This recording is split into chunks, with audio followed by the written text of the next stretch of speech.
Meus caros amigos, tenho algo que vibra na alma esta noite, um segredo que preciso derramar para vocês, vindo de um lugar muito fundo no meu ser. Por mais de 30 anos, vi de perto o que o Espírito Santo é capaz de fazer quando achamos aquele canto só nosso com ele. É um lugar onde o relógio para, e a presença dele fica tão palpável que parece que você sente o sopro dele no seu rosto. Mas nem sempre foi assim. Houve um tempo na minha jornada em que orar não passava de palavras soltas. Meus pedidos batiam no teto e voltavam como bolas de borracha, e eu me perguntava se Deus realmente ouvia minha voz. Deixe-me levá-los de volta àqueles dias, aquela moça cheia de planos, mas vazia de força. Eu devorei todos os livros sobre oração que encontrei.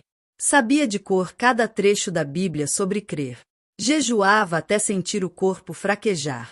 Mas as maravilhas continuavam longe, como borboletas que pousavam por um instante e voavam, me deixando com as mãos vazias e o peito apertado. Lembro perfeitamente daquela noite em Franklin, Pensilvânia, quando a chave virou. Não foi num evento grandioso ou numa igreja imponente. Aconteceu numa capelinha simples, com bancos rangendo e o frio do inverno entrando pelas janelas. Eu estava ali, orando por uma senhora que buscava a cura para sua doença nos ossos. No momento em que minhas mãos a tocaram, algo dentro de mim se partiu. Não houve show de luzes ou vozes de outro mundo. Foi como se a minha alma estivesse segurando a respiração por anos e, finalmente, pudesse soltar o ar. Naquele segundo, o Espírito Santo não era só uma ideia, era uma vivência. Era tão real quanto o ar que eu puxava, tão sólido quanto o chão que pisávamos. E na mesma hora, entendi. Eu tinha passado a vida tentando fazer a obra de Deus com meu próprio motor, como se eu pudesse forçar o céu a agir com minha força de vontade e esforço. A senhora se levantou, mexeu as mãos pela primeira vez em anos sem sentir dor, e eu fiquei ali, tremendo, não pelo frio, mas por ver que aquilo era algo totalmente fora do meu domínio. Foi aí que compreendi. Os milagres não são coisas que nós fazemos, mas coisas que permitimos que Deus faça através de nós, quando nos transformamos em recipientes vazios, entregues de corpo e alma à vontade dele. Desde aquela noite, meu jeito de falar com Deus mudou radicalmente. Deixou de ser uma luta para arrancar algo dele, e virou uma dança sagrada com o Espírito Santo.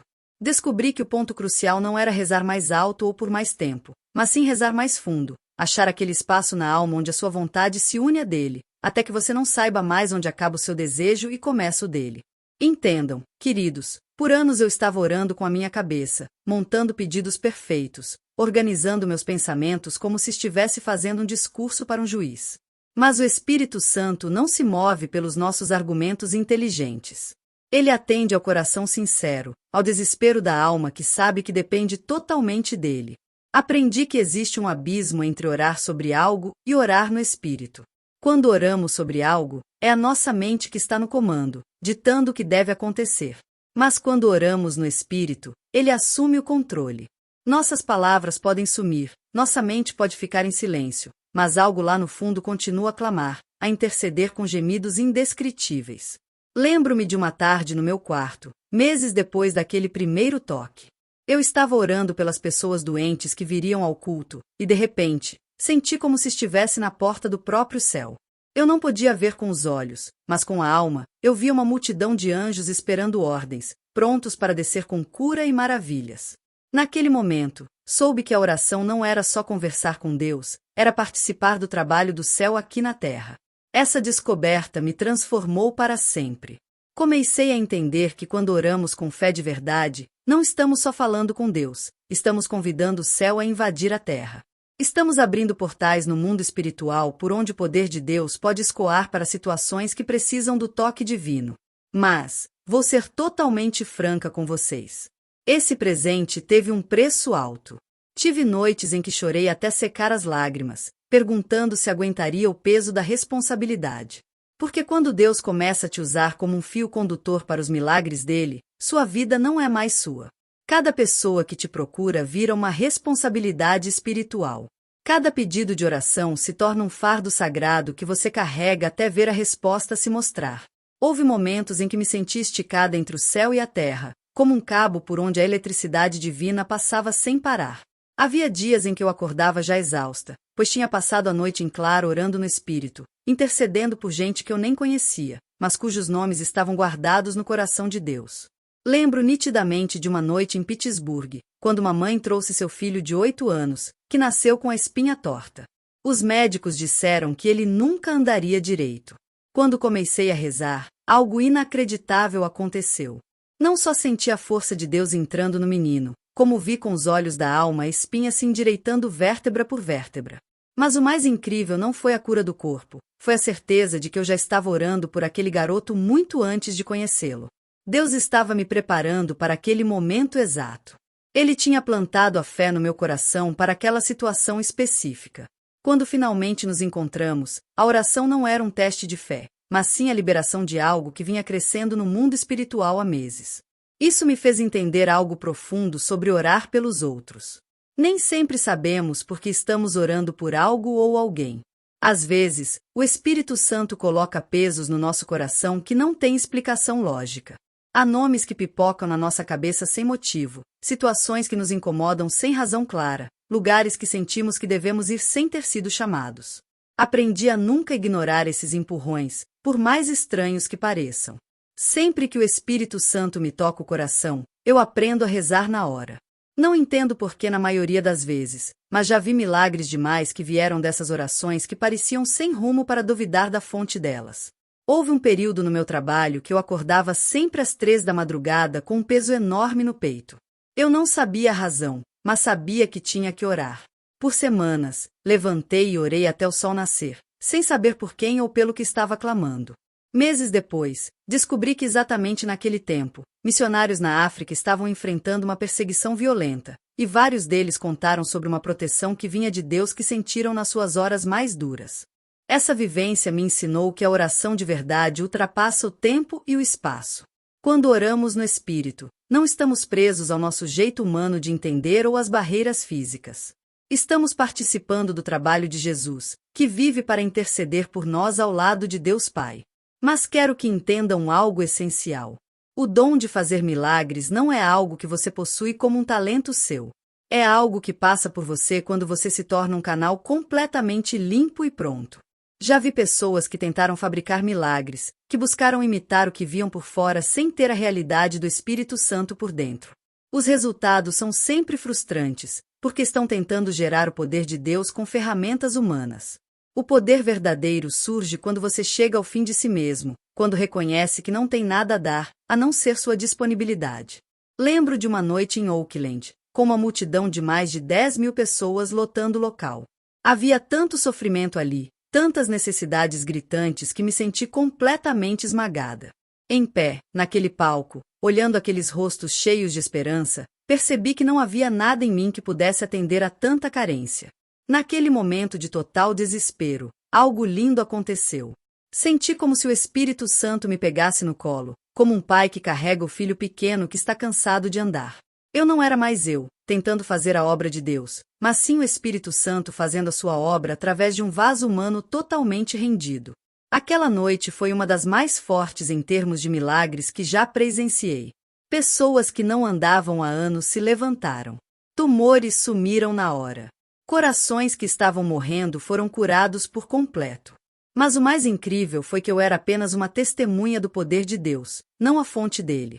Essa vivência me ensinou que o segredo de um trabalho que traz o poder de Deus não está em acumular fé como se fosse dinheiro no banco, mas em manter uma postura de total dependência do Espírito Santo.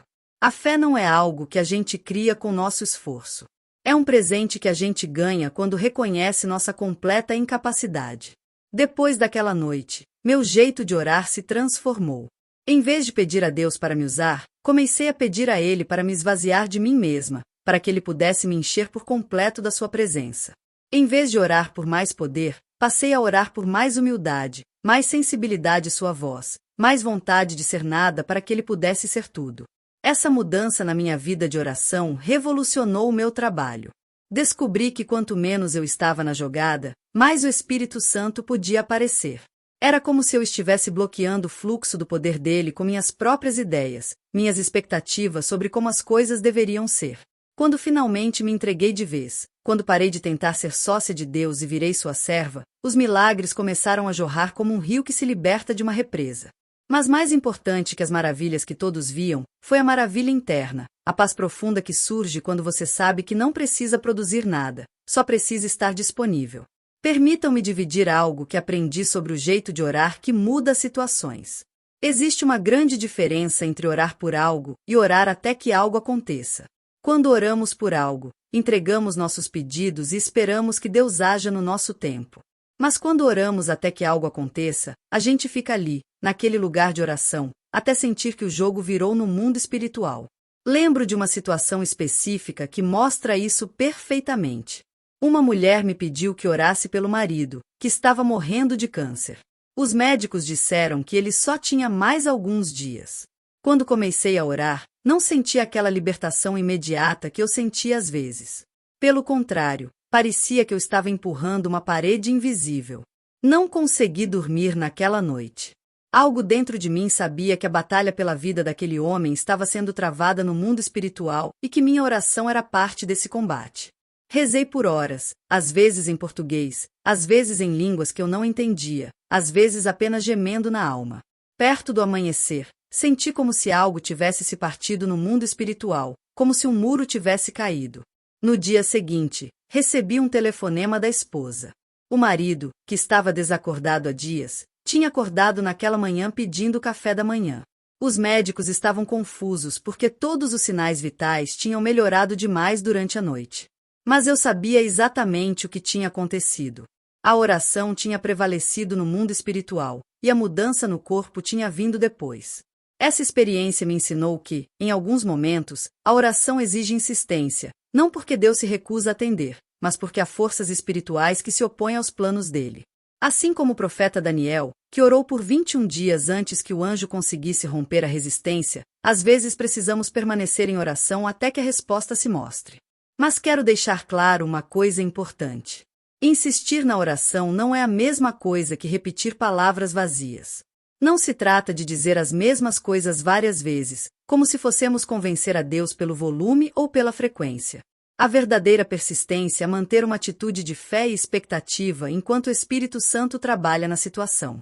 Nesses tempos de oração intensa, aprendi a reconhecer as diferentes fases do processo. Há momentos em que sinto que estou plantando sementes no mundo espiritual, deixando ali a fé e as palavras de Deus. Há momentos em que sinto que estou regando essas sementes com lágrimas de clamor e suspiros da alma. E há momentos em que sinto que estou colhendo, quando percebo que a resposta está pronta para se manifestar. Uma das vivências mais fortes que tive com a oração que intercede aconteceu durante uma série de cultos em Los Angeles. Eu estava orando pelos encontros havia dias. Toda vez que orava, via a mesma imagem. Uma multidão de gente presa numa espécie de névoa espiritual, gritando, mas sem conseguir achar a saída. Por 3 dias, essa visão me perturbou profundamente. Eu não entendia o que significava, mas sabia que era importante. Finalmente, decidi jejuar e orar de forma específica pela explicação do que eu estava vendo. Enquanto eu orava, o Espírito Santo me revelou que havia um muro de tristeza e desesperança sobre a cidade, e muita gente estava pensando em tirar a própria vida.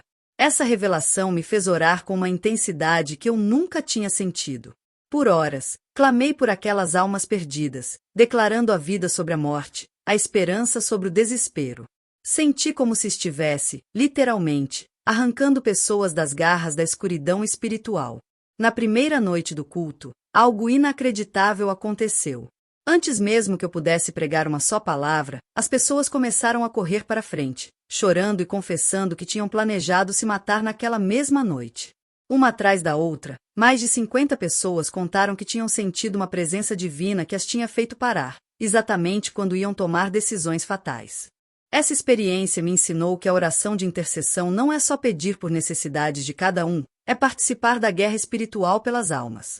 Há momentos em que o Espírito Santo nos chama para a linha de frente da batalha, intercedendo por gente que nem conhecemos, lutando por vitórias que só se mostrarão quando estivermos cara a cara com a eternidade. Mas deixe-me contar algo que aprendi sobre o custo desse tipo de trabalho. Toda vez que você permite que o Espírito Santo use sua vida como um caminho para os milagres dele, uma parte de você se vai com cada pessoa que é tocada. Não é que a gente perca algo, mas a gente dá algo. É como se cada milagre exigisse um gasto da nossa própria força espiritual. Houve épocas no meu trabalho em que me senti completamente esgotada, não no corpo, mas na alma. Eu tinha dado tanto de mim na oração e no clamor que parecia um poço que tinha sido secado. Nesses momentos, eu tinha que me afastar completamente do público e passar dias, às vezes semanas, bem quietinha com o Espírito Santo, deixando que ele me enchesse de novo. Esses tempos de reabastecimento espiritual me ensinaram algo fundamental. Não podemos dar o que não temos.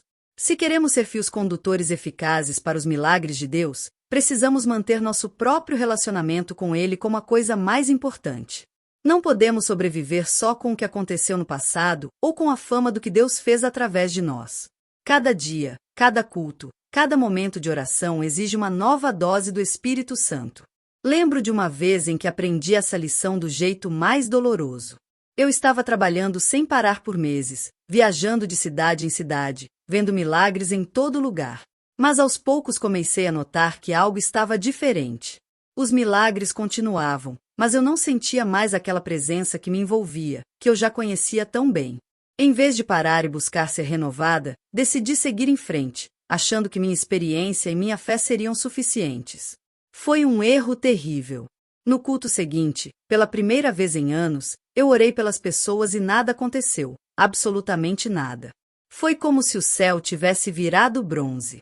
Naquela noite, sozinha no meu quarto de hotel, chorei como não chorava há anos.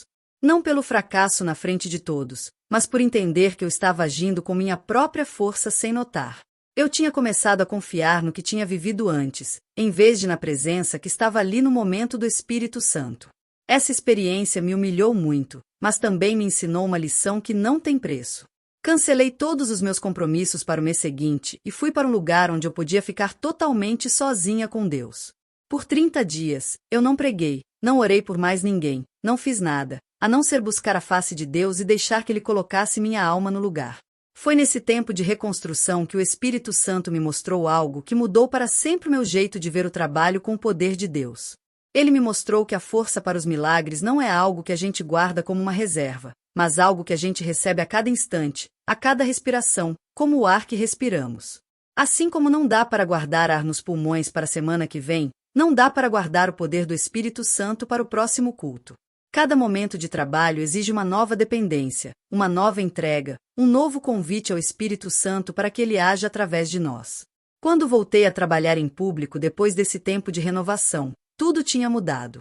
Eu não confiava mais no que eu tinha vivido ou na minha fama. Toda vez que eu subia no palco, eu fazia isso com a mesma dependência desesperada que eu tinha nos meus primeiros dias. Mas havia uma diferença. Agora eu sabia que essa dependência não era uma fraqueza, mas sim a própria chave do poder de Deus. Eu tinha aprendido que a força de Deus se mostra perfeita na nossa fraqueza, e o poder dele aparece com mais clareza quando a gente reconhece que não pode fazer nada sozinho. Essa visão mudou meu jeito de orar. Em vez de pedir mais poder, comecei a pedir mais consciência da minha necessidade dele. Em vez de orar por mais fé, comecei a orar por mais sinceridade sobre a minha falta de fé. Em vez de orar por mais sucesso, comecei a orar por mais dependência. E foi nessa postura de total humildade que comecei a viver os milagres mais incríveis do meu trabalho. Era como se o Espírito Santo estivesse esperando que eu saísse do caminho para poder mostrar seu poder sem limites. Houve uma noite em Detroit que ilustra isso perfeitamente. Eu estava lutando contra dúvidas sobre o meu trabalho, questionando se eu realmente tinha sido chamada para aquilo ou se era só ambição minha. Cheguei ao culto me sentindo completamente vazia, sem nada para dar. Em vez de tentar forçar a fé ou o entusiasmo, decidi ser totalmente honesta com as pessoas sobre como eu estava me sentindo. Eu disse a elas que não tinha nada para dar, que estava seca e sem forças, mas que sabia que o Espírito Santo tinha tudo o que elas precisavam. Foi naquele momento de sinceridade total que algo aconteceu que eu nunca tinha vivido antes. Uma presença tão forte encheu o lugar que as pessoas começaram a cair no poder de Deus antes que eu pudesse orar por elas. Milagres começaram a surgir do nada por todo o auditório. Gente que não enxergava desde que nasceu começou a ver. Pessoas em cadeiras de rodas se levantaram e andaram. Mas o mais incrível foi que eu não fiz nada. Literalmente, não fiz nada, a não ser reconhecer meu vazio e minha necessidade do Espírito Santo. Foi como se ele estivesse esperando que eu saísse da frente para poder trabalhar sem barreiras. Essa experiência me ensinou que existe uma diferença entre a fé que tenta fazer algo acontecer e a fé que permite que algo aconteça. A primeira está focada nos nossos esforços e na nossa força de vontade. A segunda está focada na bondade e no poder de Deus. Quando aprendi a mudar da primeira para a segunda, meu jeito de orar se transformou completamente. Deixou de ser uma luta constante para gerar fé ou para convencer a Deus a agir. Virou uma dança suave de entrega e recebimento, de esvaziar-se e ser cheio. Permitam-me compartilhar algo sobre a natureza da oração em outras línguas e como ela se conecta com o dom de milagres. Por anos, eu ouvia falar sobre o dom de línguas, mas, sinceramente, não entendia. Eu achava que era só uma manifestação de emoção sem um objetivo real. Mas, quando comecei a ver milagres regularmente, algo começou a mudar na minha vida de oração. Havia momentos, durante o clamor, em que as palavras em português simplesmente não eram suficientes para expressar o que minha alma estava sentindo. Era como se uma linguagem mais profunda estivesse tentando sair, um idioma do coração que ia além do que as palavras humanas podiam dizer. A primeira vez que orei em línguas foi durante um momento intenso de oração por uma mulher que estava à beira da morte. Eu estava orando em português por horas, mas sentia que não estava chegando na raiz do problema. De repente, palavras que eu não conhecia começaram a sair da minha boca. No início, fiquei assustada, pensando que estava perdendo o controle, mas logo percebi que meu espírito estava orando com uma precisão e uma força que minha mente jamais conseguiria. Essa vivência me abriu para uma dimensão totalmente nova da oração. Descobri que quando oramos em línguas, estamos permitindo que o Espírito Santo ore através de nós com perfeição absoluta. Ele sabe exatamente o que precisa ser dito, como deve ser dito e quando deve ser dito. Houve muitas vezes em que eu estava orando por situações sobre as quais eu não tinha todas as informações. Alguém me pedia para orar por um parente doente, mas não dizia qual era o problema. Nesses momentos, descobri que eu podia orar em línguas e confiar que o Espírito Santo estava intercedendo com uma precisão que meu entendimento limitado nunca alcançaria.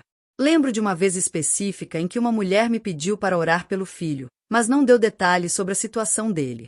Quando comecei a orar, imediatamente comecei a orar em línguas. Enquanto orava, tive uma visão nítida de um jovem que estava pensando em se matar. Vi, com clareza, que ele estava em uma ponte, pensando em pular.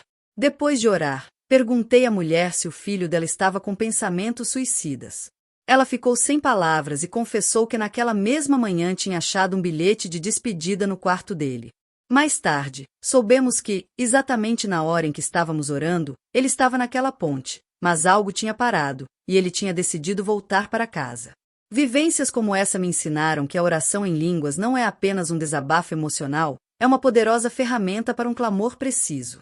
Quando oramos em línguas, estamos permitindo que o Espírito Santo ore por nosso intermédio com uma sabedoria que vai além da nossa compreensão humana. Mas quero deixar claro algo importante. A oração em línguas não é obrigatória para ver milagres.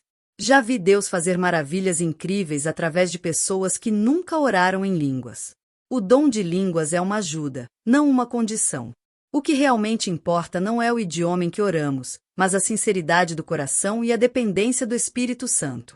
No entanto, para aqueles que receberam esse dom, ele pode ser um poderoso acréscimo à vida de oração. Há momentos em que nossa forma natural de entender simplesmente não dá conta da complexidade de uma situação. Nesses momentos, orar em línguas nos permite interceder com uma precisão que ultrapassa nossas barreiras humanas. Deixe-me compartilhar algo que aprendi sobre a importância de louvar a Deus para que os milagres aconteçam. Por anos, eu achava que o louvor era só uma introdução para a oração de verdade, um jeito de preparar o ambiente antes de chegar aos assuntos sérios. Mas aos poucos comecei a perceber que o louvor não é apenas uma preparação para os milagres, ele é, em si, um gatilho para o que vem de Deus. Há algo no louvor sincero que muda o ambiente espiritual de um jeito que nada mais consegue. Quando louvamos com o coração, não estamos só dizendo a Deus que o amamos, estamos convidando a presença dele a se mostrar de forma real. Lembro de uma noite em particular em que isso ficou claro de forma dramática. Eu tinha começado o culto sentindo um peso espiritual sobre as pessoas. Eu sentia a dúvida, o ceticismo e a falta de esperança que muita gente tinha trazido. Em vez de ir direto para a pregação, decidi dedicar mais tempo ao louvor. Enquanto as pessoas começavam a cantar, algo lindo começou a acontecer. Eu sentia, literalmente, como as correntes da incredulidade estavam se quebrando. O ambiente mudou de pesado para leve, de dúvida para expectativa.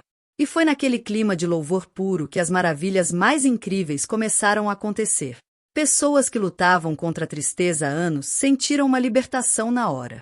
Outras que tinham vindo com doenças começaram a sentir a cura durante o próprio louvor, antes que eu pudesse orar por elas.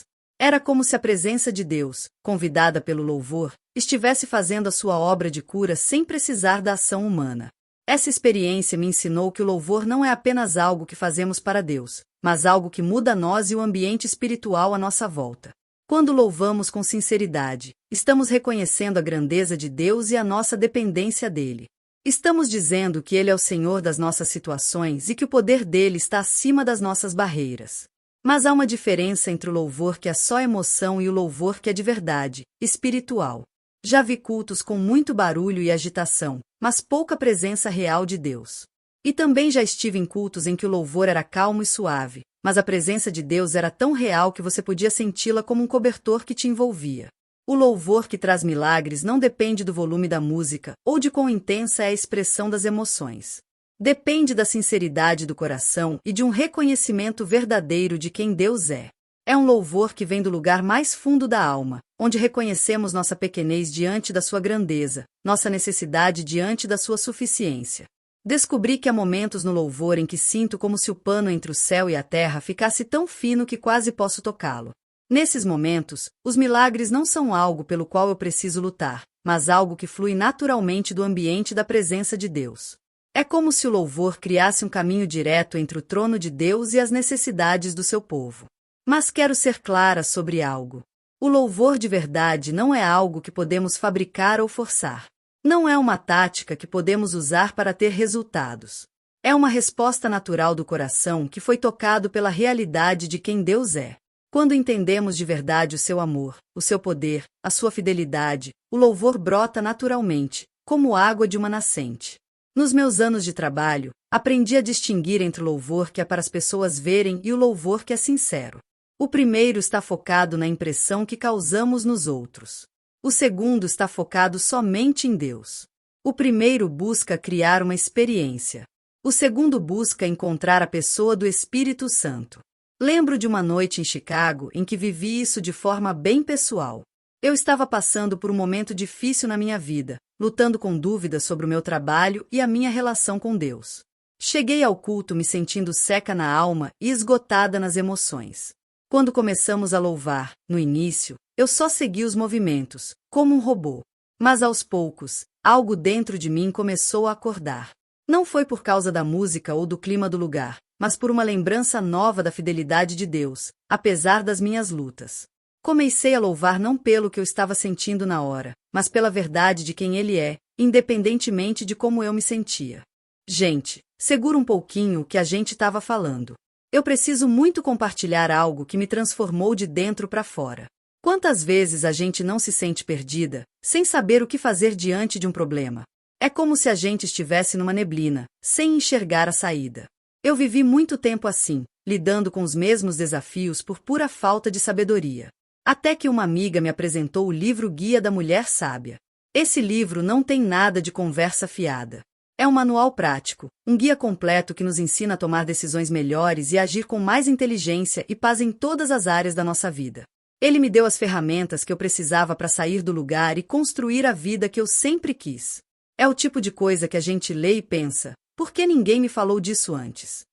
Se você também sente que precisa de um norte, eu deixei o link para esse livro na descrição. E o melhor, você garante o seu exemplar e ainda leva, de presente, um devocional de 30 dias para aprofundar ainda mais essa jornada de autoconhecimento. Fica a dica, de coração. Esse livro é um investimento em você. Agora sim, vamos voltar ao nosso conteúdo. Enquanto eu louvava a partir dessa verdade, em vez de emoção, comecei a sentir uma renovação profunda na minha própria alma. Era como se cada palavra de louvor estivesse lavando anos de cansaço e frustração. E foi nesse momento de renovação pessoal que alguns dos milagres mais fortes que eu tinha visto em meses começaram a acontecer. Essa vivência me ensinou que o louvor não é apenas uma forma de abençoar os outros, mas também uma forma de avivamento para nós mesmos. Quando louvamos com o coração, algo em nós é curado e renovado. Somos colocados de volta na perspectiva certa sobre quem Deus é e quem somos nós em relação a Ele. Isso me leva a outra coisa que quero compartilhar com vocês sobre a natureza da fé que gera milagres. Por anos, eu achava que a fé era uma emoção que eu tinha que criar, um sentimento de confiança que eu precisava manter firme. Mas aos poucos comecei a entender que a fé verdadeira não é um sentimento, mas uma escolha. É decidir agir com base na verdade de quem Deus é, apesar de como nos sentimos ou do que podemos ver com os nossos olhos. Houve uma situação específica que me ensinou essa lição de um jeito que não esqueço. Uma mulher trouxe o marido que estava em coma havia 3 meses, depois de um acidente de carro.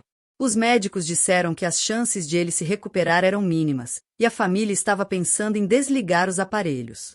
Quando olhei para aquele homem ligado a tantos tubos e máquinas, sinceramente, não senti uma fé enorme. Não tive uma emoção forte ou uma visão. Na verdade, o que mais senti foi pena do desespero da esposa. Mas algo dentro de mim sabia que eu tinha que orar por ele, não porque eu sentia fé, mas porque eu sabia que Deus é um Deus de milagres. Decidi agir baseada no que eu sabia sobre o caráter de Deus, em vez de me basear no que eu sentia naquele momento. Coloquei as mãos sobre ele e comecei a orar, não vindo de uma fé emocional gigante, mas de uma simples obediência ao que eu sabia que Deus queria que eu fizesse. Enquanto eu orava, algo incrível começou a acontecer. Não foi que minha fé cresceu muito, mas comecei a sentir a fé de Deus fluindo através de mim. Era como se a minha pequena fé humana tivesse se conectado com a fé infinita de Deus, e a fé dele estivesse compensando a minha falta. Aquele homem abriu os olhos enquanto eu orava. 3 dias depois, ele estava falando. 1 semana depois, estava fora do hospital. Os médicos não sabiam explicar o que tinha ocorrido, mas eu sabia que tinha sido um milagre que veio não de uma grande fé emocional, mas de uma simples obediência em agir com base na verdade de quem Deus é. Essa vivência mudou para sempre o meu jeito de entender a fé. Parei de esperar sentir uma fé gigante antes de orar pelos doentes. Em vez disso, comecei a agir na pequena fé que eu tinha, confiando que Deus daria valor à minha obediência mais do que à minha confiança emocional. Isso me levou a uma compreensão profunda sobre a diferença entre fé e esperança. A esperança olha para o futuro e diz: talvez Deus faça algo. A fé olha para a natureza de Deus e diz: Deus é capaz e quer fazer algo agora. A esperança é parada, a fé é em ação. A esperança espera, a fé age. Mas quero deixar algo importante. Agir com fé não significa presumir os resultados. Não significa que podemos exigir que Deus faça o que a gente quer. Significa que podemos confiar no caráter dele e no seu amor, sabendo que ele fará o que for melhor para cada situação. Houve vezes no meu trabalho em que eu orei com a mesma fé e o mesmo fervor por 2 pessoas com problemas parecidos, e uma foi curada na hora, enquanto a outra não viu a cura no corpo. Nesses momentos, eu tive que aprender que a fé não é uma receita que garante resultados específicos, mas uma confiança na sabedoria e no amor de Deus. Lembro de uma noite em particular em que orei por 2 garotos com câncer no sangue. Eles tinham idades parecidas e problemas médicos quase iguais. Quando orei pelo primeiro, senti o poder de Deus na hora e soube que ele tinha sido curado. Quando orei pelo segundo, não senti o mesmo poder, mas orei com a mesma fé e paixão. O primeiro garoto foi curado completamente e viveu uma vida longa e saudável. O segundo garoto morreu poucos meses depois, mas não antes que toda a sua família viesse a conhecer a Jesus por causa do testemunho de fé e paz que ele manteve durante a doença. Essa vivência me ensinou que nem sempre podemos entender os planos de Deus com a nossa visão limitada. Os 2 garotos foram tocados pelo poder de Deus, mas de formas diferentes. Um viu a cura no corpo, o outro viu uma graça que veio de Deus que transformou toda a sua família. Isso me levou a entender mais profundamente a natureza dos milagres. Nem todo milagre é uma cura no corpo. Alguns milagres são mudanças no coração. Alguns milagres são dinheiro que chega. Alguns milagres são famílias que se unem de novo. Alguns milagres são a libertação de vícios ou de formas ruins de pensar. Já vi Deus fazer milagres que não eram visíveis por fora, mas que eram tão fortes quanto qualquer cura física. Vi pessoas que lutavam contra a tristeza há décadas sentirem uma libertação na hora. Vi casamentos que estavam prestes a acabar serem refeitos num instante. Vi gente que estava presa em vícios há anos ser completamente livre. Um dos milagres mais lindos que me recordo foi o de uma mulher que tinha sido abusada na infância e carregava aquela ferida por mais de 40 anos. Ela tentou todos os tipos de terapia e tratamento, mas a dor e a amargura continuavam controlando sua vida. Quando orei por ela, não pedi a Deus especificamente pela cura física, mas pela cura da emoção e da alma. Enquanto eu orava, senti como o amor de Deus estava tocando as partes mais profundas do coração dela que estavam fechadas há décadas. Foi como se o Espírito Santo estivesse colocando um remédio divino em feridas que sangravam há anos. Essa mulher me escreveu meses depois para contar que, pela primeira vez na vida adulta, tinha conseguido dormir sem pesadelos. Pela primeira vez, tinha conseguido confiar nas pessoas. Pela primeira vez, tinha conseguido sentir uma união emocional sem medo. Para ela, aquilo foi um milagre maior do que qualquer cura física poderia ter sido. Vivências como essa me ensinaram que quando oramos por milagres, não devemos limitar nossa expectativa ao que acontece no corpo. Deus se importa com a cura total da pessoa, alma, espírito e corpo. Às vezes, a cura mais necessária é aquela que não se pode ver com os olhos. Isso me leva a algo que quero compartilhar sobre a importância de ser sensível ao Espírito Santo ao orar por milagres. Nos meus primeiros anos de trabalho, eu tinha o costume de orar por tudo do mesmo jeito. Eu tinha minhas orações favoritas, meus métodos preferidos, minhas fórmulas que eu tinha visto funcionar antes. Mas aos poucos comecei a perceber que o Espírito Santo quer orar de um jeito diferente para cada pessoa e cada situação. O que deu certo para um pode não ser o que Deus quer fazer por outro. Cada um é único, e sua necessidade específica pode pedir um toque específico de Deus. Aprendi a entrar em cada situação de oração com uma postura de escuta, perguntando ao Espírito Santo o que ele queria fazer e como ele queria fazer. Às vezes, ele me mandava orar pela cura do corpo. Outras vezes, me mandava orar pela libertação da emoção. Outras vezes, me mandava orar por uma descoberta espiritual. Houve vezes em que o Espírito Santo me mandou não orar nada, mas apenas ouvir enquanto a pessoa falava o que sentia. Algumas das curas mais profundas que vi aconteceram não durante momentos de oração intensa, mas durante momentos de simples carinho humano. Lembro de uma mulher que veio até mim pedindo oração por um problema no corpo, mas enquanto ela falava, o Espírito Santo me mostrou que a sua verdadeira necessidade era o perdão. Ela estava carregando a culpa por uma escolha que tinha feito anos antes, e essa culpa tinha se transformado em problemas físicos. Em vez de orar na hora pela cura do corpo, passei um tempo ajudando-a a entender o perdão de Deus. Quando ela finalmente conseguiu aceitar esse perdão e se perdoar, os problemas físicos sumiram na hora.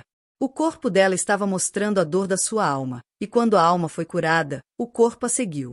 Vivências como essa me ensinaram que a oração que funciona exige mais do que saber a Bíblia ou ter técnica espiritual, exige sensibilidade ao Espírito Santo e carinho de verdade pelas pessoas. Exige a vontade de deixar que Deus haja de formas que podem ser diferentes das nossas expectativas. Mas quero compartilhar algo mais sobre a natureza do carinho no trabalho de milagres. Por anos, eu achava que o carinho era só um sentimento de pena pelas pessoas que sofriam. Mas aos poucos comecei a entender que o carinho de verdade é muito mais do que isso. É uma participação no sofrimento dos outros, uma vontade de carregar seus fardos como se fossem nossos. Quando olho para trás, para os milagres mais fortes que vi, muitos deles aconteceram em momentos em que eu não estava apenas orando por alguém, mas em que eu estava sofrendo de verdade junto com eles.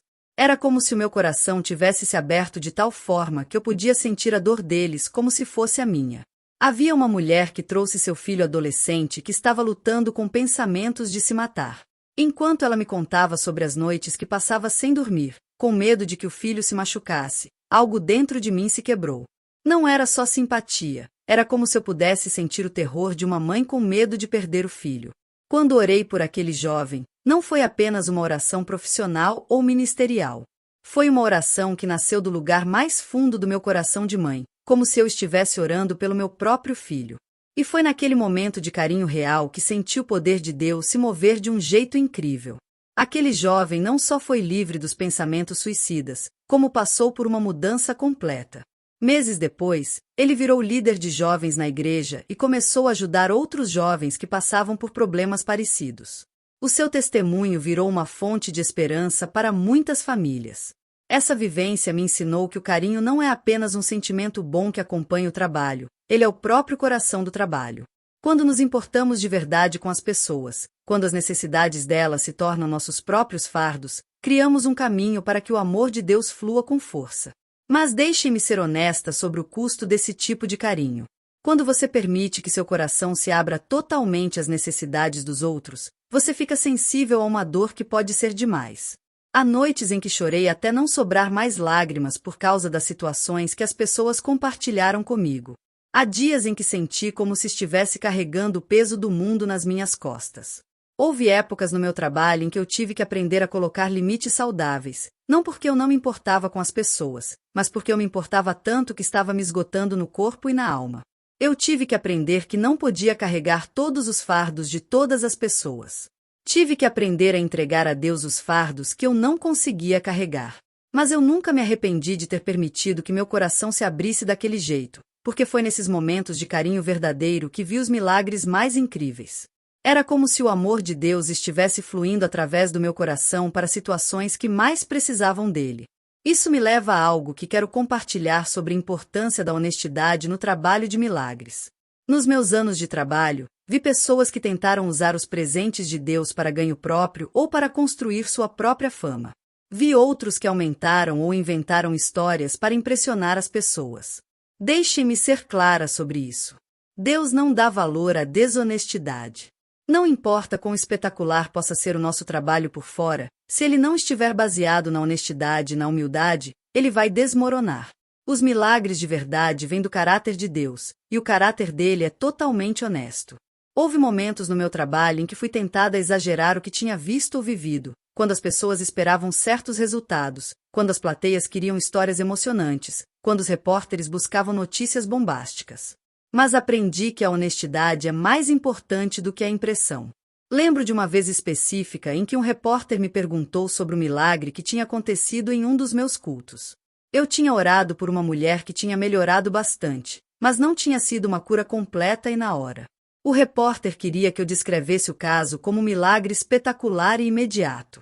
Eu tive que escolher entre dar a ele a história que ele queria ouvir ou contar a verdade sobre o que realmente tinha acontecido. Escolhi a verdade, mesmo sabendo que não seria tão impressionante para o artigo dele, porque eu sabia que a minha honestidade valia mais do que a minha fama. Essa escolha me custou alguma publicidade, mas me deu algo muito mais valioso: a confiança do Espírito Santo.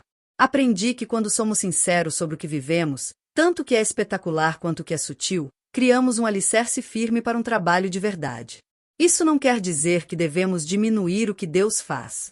Quando Ele faz milagres de verdade, devemos contar com coragem e precisão. Mas significa que devemos ter cuidado para não aumentar a história ou enfeitá-la para que pareça mais incrível. Descobri que as pessoas percebem o que é real. Elas sentem a diferença entre uma história sincera e uma que foi exagerada, e respondem melhor à humildade honesta do que à dramatização artificial. Mas quero compartilhar algo mais sobre a natureza da autoridade espiritual no trabalho de milagres. Por anos, eu achava que a autoridade espiritual era algo que eu tinha que desenvolver ou conquistar com meu esforço.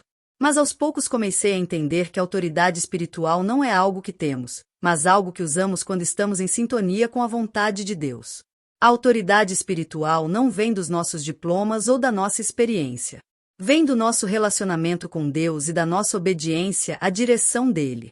Quando estamos fazendo o que Ele quer que façamos, do jeito que Ele quer que façamos, a autoridade dele sustenta nossas palavras e ações. Houve uma situação que me ensinou essa lição de forma muito clara. Eu estava orando por um homem que lutava contra um vício havia anos. Ele tinha tentado todos os tratamentos de reabilitação possíveis, mas sempre voltava. Quando ele veio até mim, honestamente, eu não sabia o que dizer ou fazer. Mas, enquanto eu orava, o Espírito Santo me mandou fazer algo que eu nunca tinha feito antes. Ele me mandou dizer ao homem para declarar sua liberdade em voz alta, para confessar com a boca que não era mais escravo do vício. Não foi uma técnica que eu aprendi em algum livro, foi uma direção específica do Espírito Santo para aquela situação exata. Quando o homem fez essa confissão, algo mudou na hora no seu rosto. Eu podia ver, literalmente, como correntes invisíveis se quebravam ao redor dele. A partir daquele dia, ele nunca mais lutou contra aquele vício. Mas o que mais me impressionou foi que não foi a minha sabedoria ou a minha técnica que gerou o resultado. Foi a minha obediência à direção específica do Espírito Santo. Essa vivência me ensinou que a autoridade espiritual não é algo que usamos por nós mesmos. É algo que flui através de nós quando estamos alinhados com a vontade de Deus. Quando Ele nos manda fazer algo específico, a autoridade dele apoia nossas ações. Isso me levou a entender mais profundamente a importância da obediência imediata no trabalho de Deus. Aprendi que quando o Espírito Santo me manda fazer algo, eu não devo hesitar ou questionar. Devo agir na hora em obediência, confiando que Ele sabe o que está fazendo. Houve muitas vezes em que o Espírito Santo me mandou fazer coisas que não faziam sentido para minha cabeça. Ele me mandou orar por pessoas que não tinham pedido oração. Ele me mandou compartilhar mensagens que eu não tinha preparado. Ele me mandou visitar lugares onde eu não tinha sido convidada. Toda vez que eu obedeci a essas direções, vi resultados incríveis. Toda vez que eu duvidei ou tentei analisar racionalmente, perdi a chance de ver o que Deus queria fazer. Lembro de uma noite em que eu estava caminhando pelo centro de uma cidade depois de um culto. O Espírito Santo me mandou entrar num hospital que estava por perto. Eu não conhecia ninguém lá, não tinha sido convidada, não tinha motivo lógico para estar ali, mas eu sabia que tinha que obedecer. Quando entrei, uma enfermeira me reconheceu e disse que estava orando para que alguém fosse orar por um paciente que estava morrendo. A família estava pedindo por um pastor, mas não tinham conseguido achar ninguém disponível àquela hora da noite. Quando orei por aquele homem, ele teve uma cura completa e na hora. Mas mais importante que o milagre no corpo foi o impacto que teve em toda a família. Vários deles entregaram suas vidas a Jesus naquela noite. Mais tarde, viraram líderes na igreja local. Se eu tivesse duvidado ou tentado analisar a direção do Espírito Santo, eu teria perdido aquela chance. Mas porque eu obedeci na hora, pude ser parte de algo incrível que Deus já tinha planejado. Isso me leva a algo que quero compartilhar sobre a importância de manter uma postura de expectativa na oração. Nos meus anos de trabalho, aprendi que expectativa não é o mesmo que presunção. A presunção exige resultados específicos. A expectativa confia que Deus fará algo bom, mesmo que a gente não saiba exatamente o que será. A expectativa de verdade está baseada no conhecimento do caráter de Deus. Porque conhecemos o seu amor, o seu poder e a sua fidelidade, podemos nos aproximar dele com confiança, sabendo que ele responderá de alguma forma. Pode não ser do jeito que esperamos, mas será do jeito que é melhor para a situação. Já vi que quando eu oro com expectativa de verdade, algo muda no ambiente espiritual. É como se a expectativa criasse um clima onde os milagres podem aparecer mais facilmente. Não é que a expectativa cause os milagres, mas ela cria as condições para que os milagres possam acontecer. Mas quero deixar claro algo importante. A expectativa de verdade não é um sentimento que temos que forçar. É o resultado natural de conhecer a Deus e confiar no seu caráter. Quando realmente conhecemos o coração dele por nós, a expectativa nasce naturalmente. Houve épocas no meu trabalho em que lutei contra a expectativa. Depois de ver algumas situações em que as pessoas não foram curadas, comecei a proteger meu coração, diminuindo minhas expectativas. Pensei que se eu não esperasse muito, a decepção não me machucaria. Mas logo percebi que quando eu diminuí minhas expectativas, eu também diminuí minha fé. Quando parei de esperar que Deus fizesse milagres, comecei a ver menos milagres. Não porque Deus tivesse mudado, mas porque eu tinha mudado minha postura em relação a Ele. Eu tive que aprender que a expectativa de verdade não se baseia nos resultados que vemos, mas na natureza de Deus que conhecemos. Mesmo quando não vemos os resultados que esperamos, podemos manter a expectativa porque sabemos que Deus é bom e que os planos dele são melhores que os nossos. Isso me leva a algo que quero compartilhar sobre a importância da paciência no trabalho de milagres. Vivemos numa cultura que quer resultados imediatos, e às vezes trazemos essa mentalidade para o que esperamos de Deus. Mas aprendi que alguns milagres precisam de tempo para se mostrar por completo. Há uma diferença entre a cura na hora e a cura que vai acontecendo. As duas são milagres, mas se manifestam de formas diferentes. Já vi pessoas que foram curadas na hora, e já vi outras que viveram uma cura aos poucos, que se desenvolveu ao longo de semanas ou meses. Lembro de uma mulher que lutava contra o câncer havia anos. Quando orei por ela, não teve uma cura espetacular na hora, mas nas semanas seguintes ela começou a melhorar aos poucos. A energia dela aumentou, os sintomas diminuíram e, no final, todos os sinais do câncer sumiram. Os médicos não sabiam explicar o que tinha ocorrido, mas era claramente um milagre. Tinha levado tempo para se mostrar totalmente, mas não era menos milagroso do que uma cura imediata. Essa vivência me ensinou que não devemos ignorar os milagres só porque eles não aparecem na hora.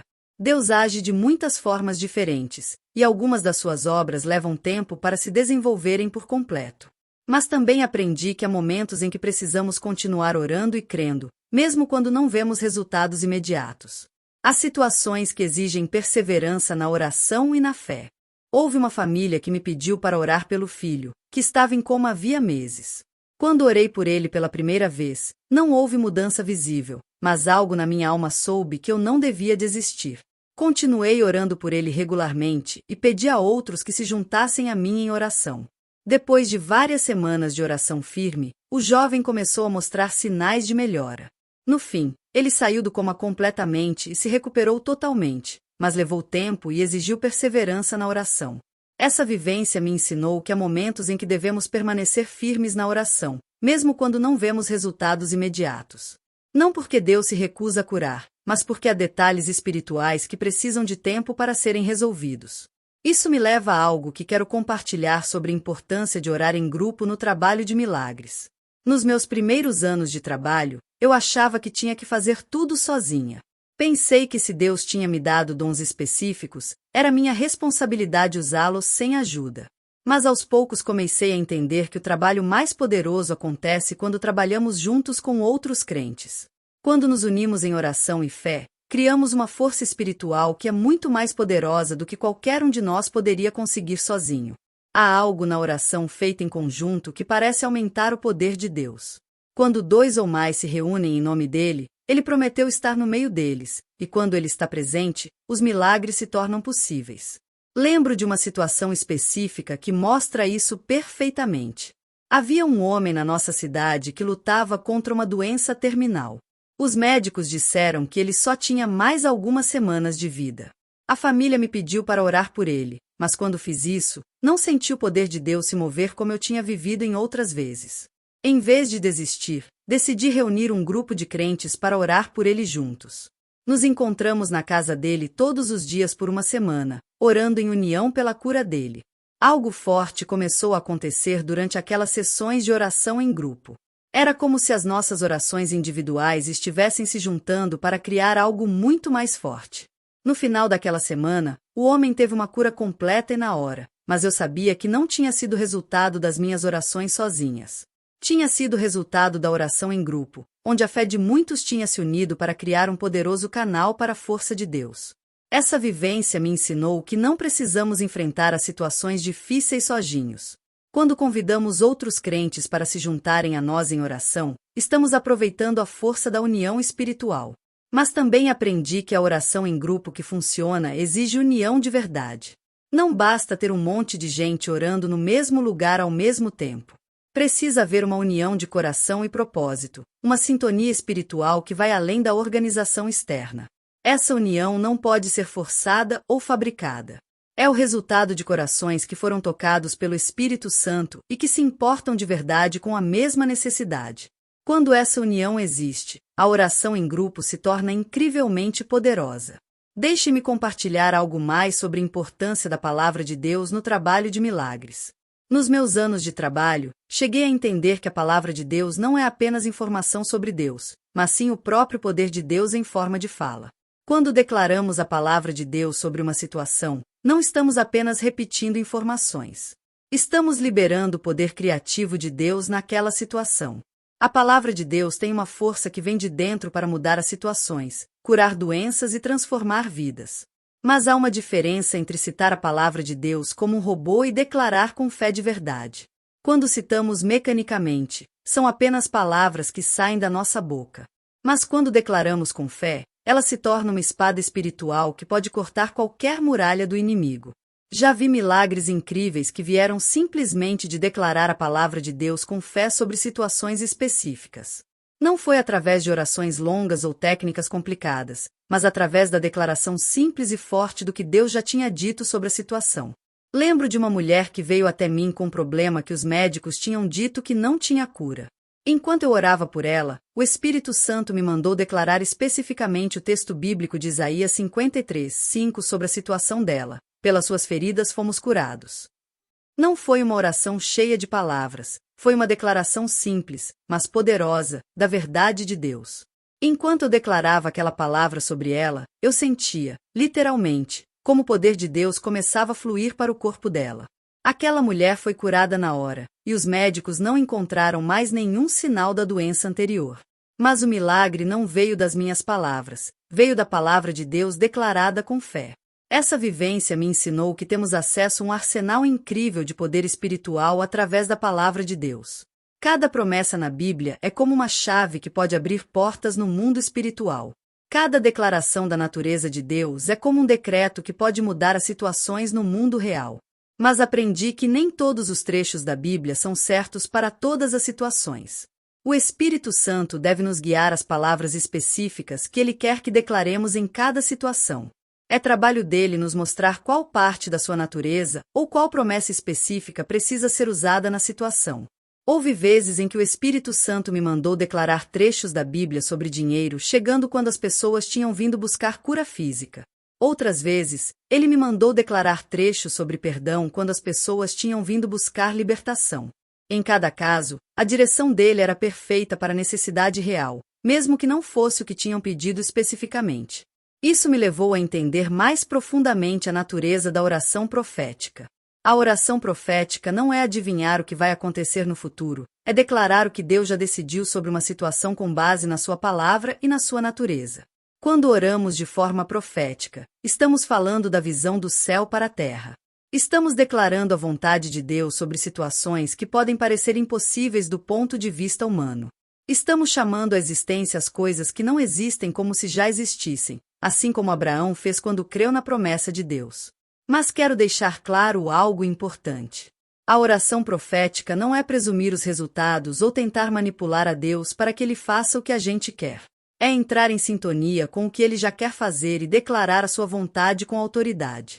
Houve uma situação que me ensinou essa diferença de forma muito clara. Uma família me pediu para orar pela volta do seu negócio, que estava prestes a fechar havia meses. Quando comecei a orar, no início, eu queria declarar prosperidade e sucesso financeiro porque eu sabia que era isso que eles queriam ouvir. Mas o Espírito Santo me levou em uma direção diferente. Ele me mandou orar por sabedoria e clareza para tomar as decisões certas.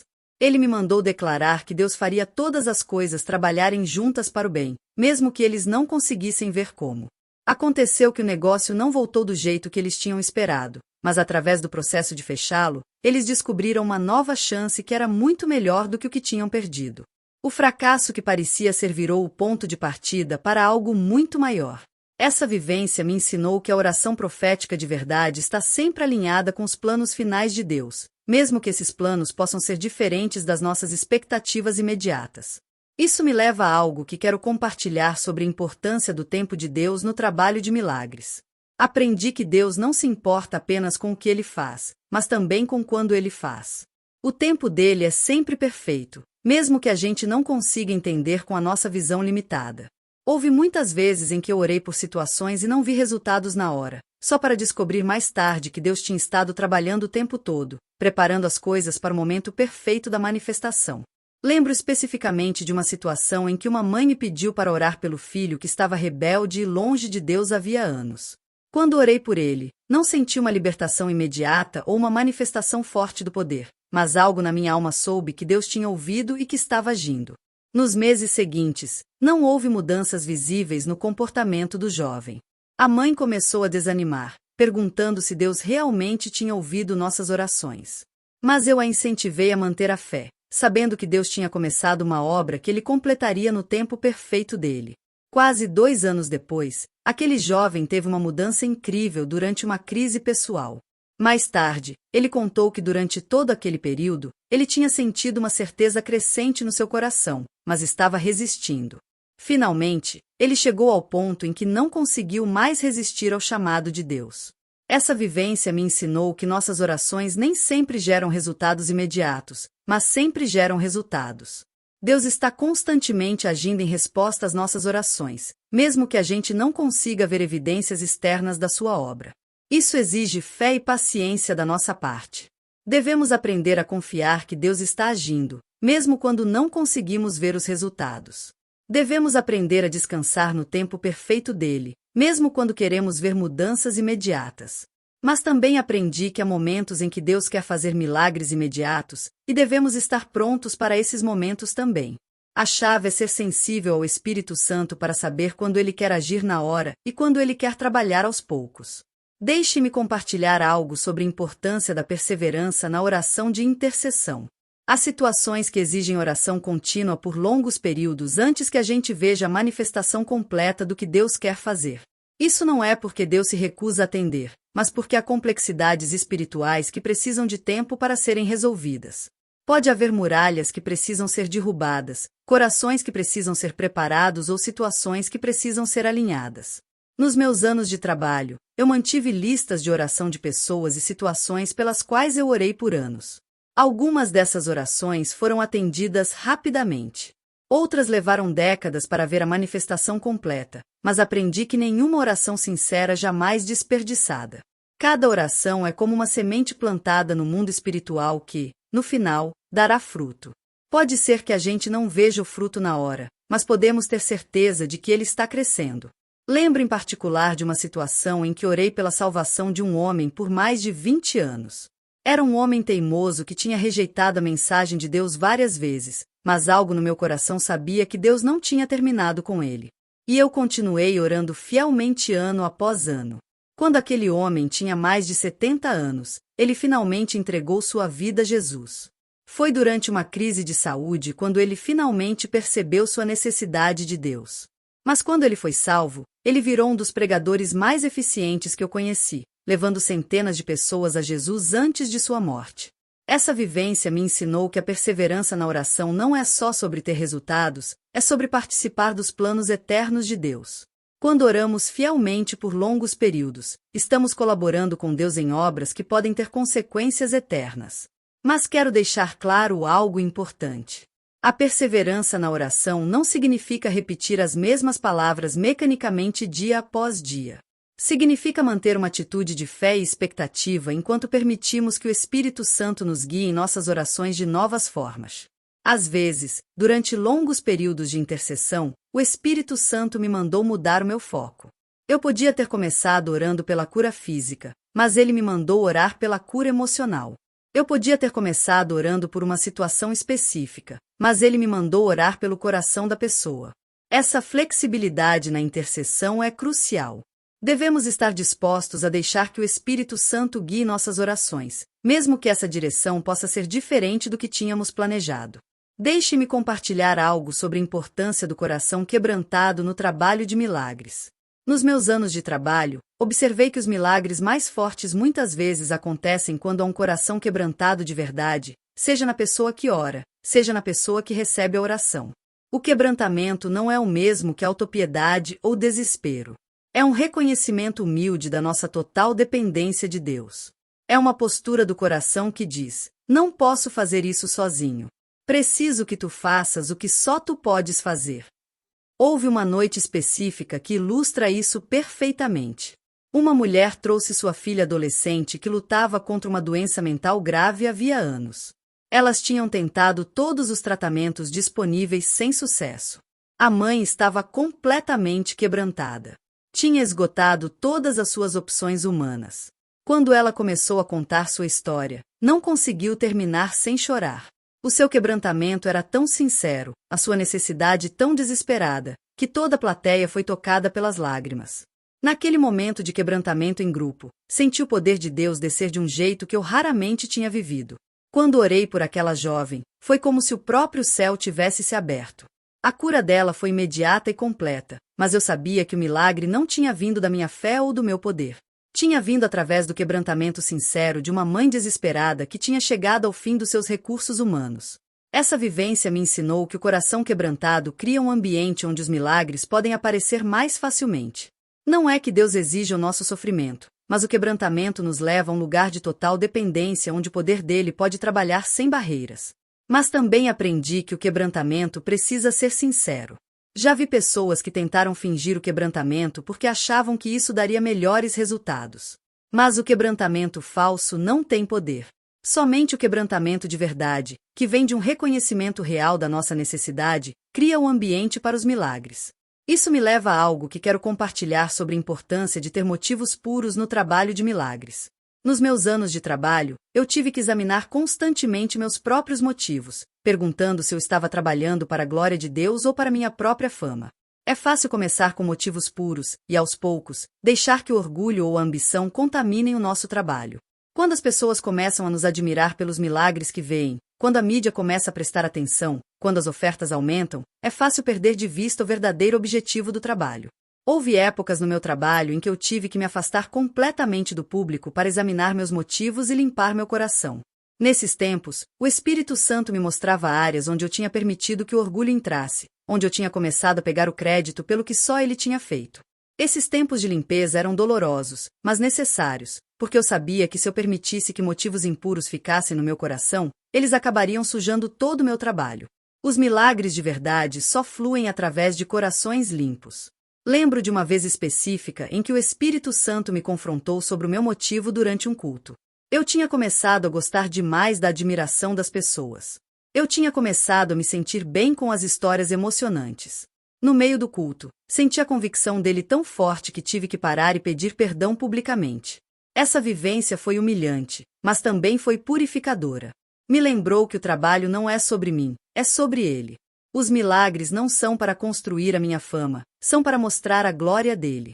Desde aquele dia, tenho tentado manter uma postura de humildade constante, lembrando a mim mesma regularmente que sou apenas um canal através do qual o poder dele pode fluir. Quando os milagres acontecem, eu imediatamente direciono toda a glória para ele. Isso me leva a algo que quero compartilhar sobre a importância da vida de oração particular no trabalho em público. Aprendi que o que acontece no meu quarto a sós determina o que acontece no palco em público. A minha intimidade com Deus em segredo se manifesta em poder quando estou trabalhando com os outros. Nos meus anos de trabalho, eu mantive uma disciplina rígida de passar tempo todos os dias em oração particular. Não é tempo que eu passo me preparando para o trabalho. É tempo que eu passo apenas curtindo a presença de Deus e permitindo que Ele cuide do meu próprio coração. Esses tempos de intimidade particular são onde eu recebo a nova dose do Espírito Santo que preciso para cada dia de trabalho. São onde a minha própria alma é renovada e restaurada. São onde eu recebo as direções específicas que preciso para cada situação. Houve épocas em que eu tentei pular esses tempos particulares porque estava ocupada demais com o trabalho público, mas eu notava diferença na hora. Quando eu não passava tempo suficiente na presença dele em particular, eu não tinha nada de real para dar em público. Aprendi que não posso dar o que não tenho. Se eu quero passar o poder de Deus para os outros, primeiro eu preciso receber esse poder na minha própria vida. Se eu quero passar o amor dele para os outros, primeiro eu preciso sentir esse amor pessoalmente. Isso exige disciplina e prioridade. Há muitas exigências no trabalho que podem consumir todo o nosso tempo se a gente permitir. Mas aprendi que o tempo em oração particular não é um luxo, é uma necessidade absoluta. Durante esses tempos particulares, eu não oro apenas pelos outros, eu também permito que o Espírito Santo cuide das minhas próprias necessidades. Há dias em que eu chego para orar me sentindo desanimada, cansada ou confusa, mas depois de passar tempo na presença dele, eu saio renovada e fortalecida. Esses tempos também são onde eu recebo muitas das descobertas que depois compartilho no trabalho público. O Espírito Santo me mostra a verdade sobre a sua natureza, sobre a sua palavra, sobre os seus planos que depois viram mensagens que transformam vidas. Mas quero frisar que esses tempos particulares não são apenas sobre receber algo para dar aos outros. São sobre construir uma relação pessoal e próxima com o Espírito Santo. São sobre amar a Ele por quem Ele é, não apenas pelo que Ele pode fazer através de mim. Deixe-me compartilhar algo sobre a importância da humildade no trabalho de milagres. Eu observei que quando as pessoas começam a ver milagres através do seu trabalho, muitas vezes elas lutam contra o orgulho. É fácil começar a pensar que os milagres acontecem por causa da nossa grande fé ou da nossa espiritualidade especial. Mas a verdade é que os milagres não acontecem por causa da nossa grandeza, eles acontecem apesar da nossa pequenez. Somos apenas vasos que Deus escolheu usar, não porque sejamos especiais, mas porque estamos disponíveis. Nos meus anos de trabalho, eu tive que lutar constantemente contra a tentação do orgulho. Quando as pessoas me elogiam pelos milagres que veem, quando a mídia me chama de mulher de fé extraordinária, quando outros pastores me tratam com respeito especial, é fácil começar a acreditar na minha própria fama. Mas o Espírito Santo sempre me lembra da verdade, que sem ele eu não sou nada. Sem o poder dele fluindo através de mim, eu não posso fazer nada que tenha valor eterno. Todos os milagres, toda a glória, todo o poder pertencem completamente a ele. Houve uma experiência específica que me ensinou essa lição de forma inesquecível. Eu estava vivendo uma série de milagres particularmente emocionantes e tinha começado a me sentir bastante orgulhosa do que Deus estava fazendo através de mim. Durante um culto, quando me levantei para orar pelos doentes, o poder de Deus simplesmente não estava ali. Orei por pessoa após pessoa sem ver nenhum resultado. Foi uma das experiências mais humilhantes do meu trabalho, mas também foi uma das mais necessárias. Me lembrou que o poder não me pertence, que os milagres não são algo que eu produzo, que eu sou totalmente dependente dele para cada manifestação do seu poder. Naquela noite, sozinha no meu quarto, chorei e pedi perdão pelo orgulho que eu tinha permitido entrar no meu coração. Pedi ao Espírito Santo que me ajudasse a manter uma postura de humildade constante, lembrando sempre que tudo que é bom vem dele. Desde aquela experiência, tenho tentado manter uma visão correta sobre o meu papel no trabalho. Eu sou apenas uma serva, um canal, um instrumento que ele escolheu usar. A glória pertence completamente a ele. Isso me leva a algo que quero compartilhar sobre a importância de manter uma vida equilibrada no trabalho. É fácil ficar tão consumido com o trabalho que negligenciamos outras áreas importantes das nossas vidas. Nos meus primeiros anos de trabalho, eu achava que a espiritualidade exigia sacrificar todo o resto. Eu trabalhava sem parar, viajava sem descanso, me dedicava totalmente ao trabalho público, mas aos poucos comecei a perceber que isso não ia durar. O esgotamento físico, emocional e espiritual acabou afetando a minha eficiência no trabalho. Percebi que precisava achar um equilíbrio que me permitisse trabalhar de forma eficaz, enquanto também cuidava da minha própria saúde e bem-estar. Aprendi a tirar tempo para descansar, para o lazer, para os relacionamentos pessoais. Aprendi que cuidar do meu próprio bem-estar não era egoísmo, era cuidado responsável com o presente que Deus tinha me dado. Também aprendi a importância de ter pessoas na minha vida que me conhecessem como pessoa, não apenas como ministra. Eu precisava de amigos que me amassem por quem eu era, não pelo que eu podia fazer por eles. Eu precisava de relacionamentos onde eu pudesse ser sincera e real, onde eu não precisava manter uma imagem ministerial. Esses relacionamentos se tornaram uma fonte de força e estabilidade na minha vida. Me ajudaram a manter uma visão equilibrada sobre o trabalho e sobre quem eu sou. Me lembraram que o meu valor não dependia do meu sucesso no trabalho, mas da minha identidade como filha de Deus. Mas quero ser clara, o equilíbrio não significa diminuir o chamado de Deus em nossas vidas. Significa achar formas sustentáveis de cumprir esse chamado, enquanto também honramos outros aspectos das nossas responsabilidades como seres humanos. Deixe-me compartilhar algo sobre a importância de ter mentores no trabalho de milagres. Nos meus anos de trabalho, eu tive o privilégio de trabalhar junto com outros que tinham mais experiência do que eu. E também tive a responsabilidade de guiar aqueles que estavam começando no trabalho. Aprendi que ninguém deve tentar fazer o trabalho sozinho. Todos nós precisamos da sabedoria e do conselho daqueles que já trilharam o caminho antes de nós. Também precisamos da prestação de contas e do apoio de colegas no trabalho. Houve mentores na minha vida que me ensinaram lições que não têm preço sobre o trabalho, sobre o caráter, sobre a honestidade. Me ajudaram a evitar erros que poderiam ter sido devastadores. Me deram uma visão clara em tempos difíceis. Mas também aprendi que a mentoria que funciona exige humildade por parte de quem está sendo orientado. Precisa haver uma vontade de receber correção, de admitir erros, de aprender com as vivências dos outros. Houve vezes em que meus mentores me disseram coisas que eu não queria ouvir, quando confrontaram áreas de fraqueza no meu caráter ou trabalho. Mas esses confrontos, embora dolorosos, foram algumas das vivências mais valiosas da minha vida. Também tive o privilégio de orientar outros que estavam começando no trabalho. Isso me ensinou tanto quanto eu ensinei. Ver os outros desenvolverem seus dons e crescerem na sua eficiência ministerial tem sido uma das maiores alegrias da minha vida. Mas aprendi que a mentoria que funciona não é apenas ensinar técnicas ou métodos, é sobre mostrar o caráter, sobre demonstrar a honestidade, sobre mostrar como viver uma vida que honra a Deus, tanto no particular quanto em público. Os milagres mais importantes que vi na mentoria não foram manifestações do poder de Deus, mas transformações do caráter. Vi pessoas que começaram com corações orgulhosos aprenderem a humildade. Vi pessoas que começaram com motivos misturados desenvolverem pureza de propósito. Isso me leva a algo que quero compartilhar sobre o legado do trabalho de milagres. No final das contas, o que mais importa não é quantos milagres vimos, mas como representamos o caráter de Jesus em tudo o que fizemos. Os milagres são maravilhosos e dão glória a Deus. Mas o testemunho mais forte é uma vida que mostra de forma constante o amor, a graça e a honestidade de Jesus. As pessoas podem esquecer os milagres que viram, mas nunca esquecerão como você as fez sentir. Nos meus anos de trabalho, eu tentei lembrar que cada contato com cada pessoa é uma chance de representar Jesus. Seja você orando por um milagre espetacular ou apenas tendo uma conversa simples, você está representando o reino de Deus. Aprendi que o trabalho mais forte muitas vezes acontece nos momentos mais simples. Uma palavra de força para alguém que está desanimado. Uma demonstração de paciência quando alguém está sendo difícil. Um ato de serviço humilde quando ninguém está vendo.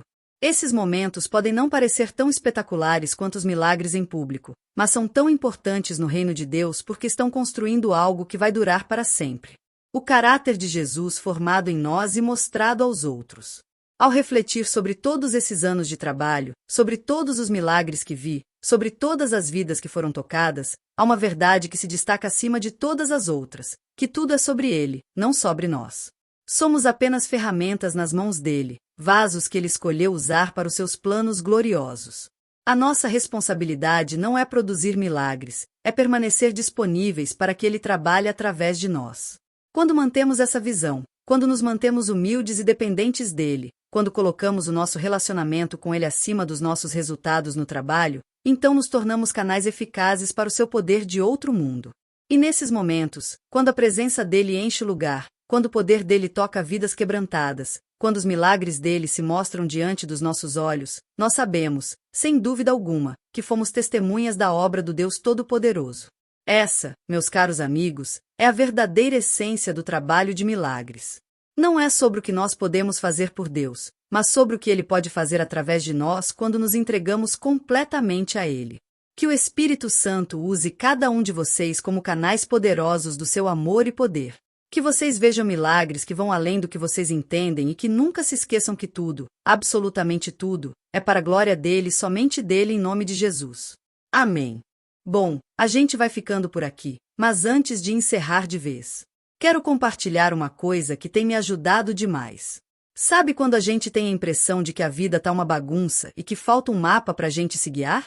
Eu me sentia assim. E a falta de sabedoria para lidar com certas situações acabava me sobrecarregando de um jeito que vocês não imaginam. Foi aí que eu conheci um livro chamado Guia da Mulher Sábia. Esse livro foi uma virada de chave. Ele me ensinou a resolver problemas que antes pareciam gigantes, me deu uma nova perspectiva e, de verdade, trouxe mais paz para o meu dia a dia. É um guia prático, cheio de sabedoria que a gente pode aplicar na nossa vida real. E ele fez tanta diferença para mim que eu me senti na obrigação de compartilhar com vocês. Eu vou deixar o link na descrição. E o melhor, comprando por lá, você ainda ganha um devocional de 30 dias de graça para continuar essa jornada de crescimento. De coração, se você sente que precisa de uma luz para algumas áreas da sua vida, dá uma olhada. Tenho certeza de que vai valer a pena. E agora sim, a gente se vê no próximo vídeo. Um beijo e fiquem com Deus.